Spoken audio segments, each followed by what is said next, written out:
All right, guys, we're on Samuel number 13. Second Samuel 13.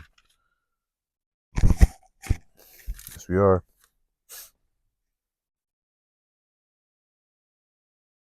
All right, so King Solomon is actually born, or baby Solomon.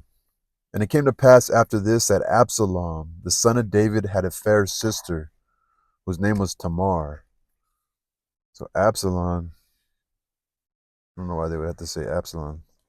And Ammon, the son of David, loved her, or Amnon.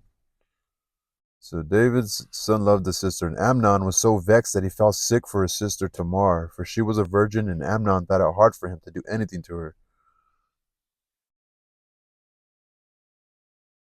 And Amnon had a friend whose name was Jonadab, the son of Shemiah, David's brother. It was his cousin. And Jonadab was a very subtle man, and he said unto him, Why art thou, being the king's son, lean from day to day? Wilt thou not tell me? And Amnon said unto him, I love Tamar, my brother Absalom's sister. And Jonadab said unto him, Lay thee down on thy bed and make thyself sick, and when thy father cometh to see thee, say unto him, I pray thee, let my sister Tamar come and give me meat and dress the meat in my sight, that I may see it and eat it at her hand.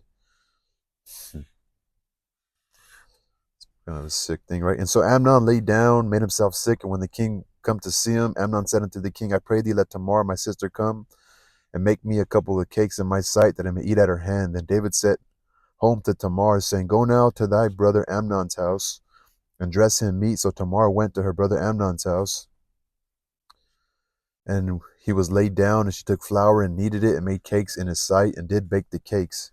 And she took a pan and poured them out before him, but he refused to eat. And Amnon said, Have out all men from me. And they went out every man from him. And Amnon said unto Tamar, Bring the meat into the chamber, that I may eat of thy hand. And Tamar took the cakes which she had made, and brought them into the chamber to Amnon her brother. And when she had brought them unto eat, he took hold of her, and said unto her, Come lie with me, my sister. And she answered him, Nay, my brother, do not force me, for no such thing ought to be done in Israel. Do not thou this folly. Like, don't do this folly. Don't do this. And I, whither shall I cause my shame to go? And as for thee, thou shalt be as one of the fools in Israel. Now therefore I pray thee, speak unto the king, for he will not withhold me from thee. Ask the king first, and then he won't deny you. Howbeit he would not hearken unto her voice, but being stronger than she, forced her and lay with her. Damn, he raped her pretty much. Amnon raped her. Um, Then Amnon hated her exceedingly, so that the hatred wherewith he hated her was greater than the love wherewith he had loved her. And Amnon said unto her, Arise, be gone. And she said unto him, There was no cause. This evil in sending me away is greater than their other. This evil in sending me away is greater than the other that thou didst unto me. So so Amnon said unto her, Arise, be gone. And she sending me away is more evil, you know. But he would not hearken unto her. Then he called his servant that ministered unto him and said, Put now this woman out from me, and bolt the door after her. And she had a garment of divers colors upon her, for with such robes were the king's daughters that were virgins apparelled. Then his servant brought her out and bolted the door after her, and Tamar put ashes on her head and rent her garment of divers colors that was on her, and laid her hand on her head and went on crying. And Absalom her brother said unto her, Hath Ammon thy brother been with thee?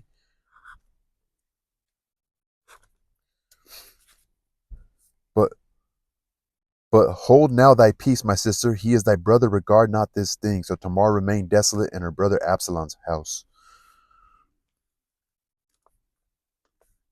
So, yeah, Amnon did a fucked up thing.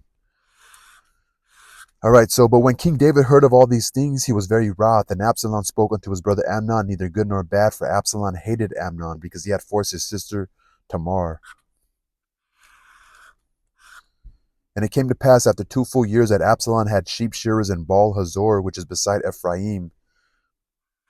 And Absalom invited all the king's sons. And Absalom came to the king and said, Behold, now thy servant hath sheep shearers. Let the king, I beseech thee, and his servants go with thy servant. And the king said to Absalom, Nay, my son, let us not all now go, lest we be chargeable unto thee. And he pressed him, howbeit he would not go, but blessed him. Then said Absalom, If not, I pray thee, let my brother Ammon go with us. He's about to do a hit on him. And the king said unto him, Why should he go with thee? But Absalom pressed him that he let Amnon and all the king's sons go with him. Now Absalom had commanded his servants, saying, Mark ye now, when Amnon's heart is merry with wine, and when I say unto you, Smite Amnon, then kill him, fear not, have not I commanded you? So Absalom commanded his servants to kill Amnon.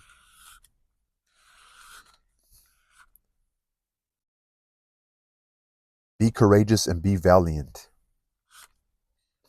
And the servants of Absalom did unto Amnon as Absalom had commanded. Then all the king's sons arose, and every man got him up his mule and fled. And it came to pass, while they were in the way, that tidings came to David, saying, Absalom hath slain all the king's sons, and there was not one of them left. And then the king arose and tore his garments and lay on the earth, and all his servants stood by with their clothes rent. And Jonadab, the son of Shemiah, David's brother, answered and said, Let my lord suppose that they have slain all the young men, the king's sons, for Amnon only is dead. For by the appointment of Absalom, this had been determined from the day that he forced his sister Tamar. Tamar. Now therefore let not my lord the king take the thing to his heart, to think that all the king's sons are dead, for Amnon is only dead. But Absalom fled. And the young man that kept the watch lifted up his eyes and looked, and behold, there came much people by the way of the hillside behind him.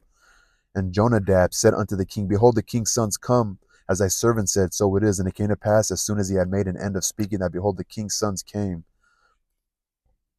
and lifted up their voice and wept. And the king also and all his servants wept very sore.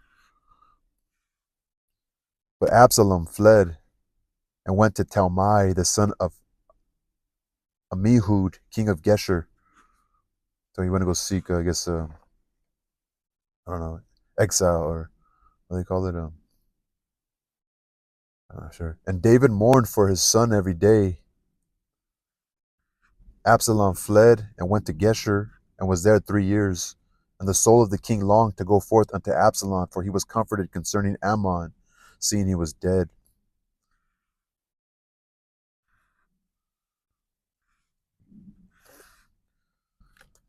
So when it said David mourned for his son every day, who was he mourning for? I'm not sure.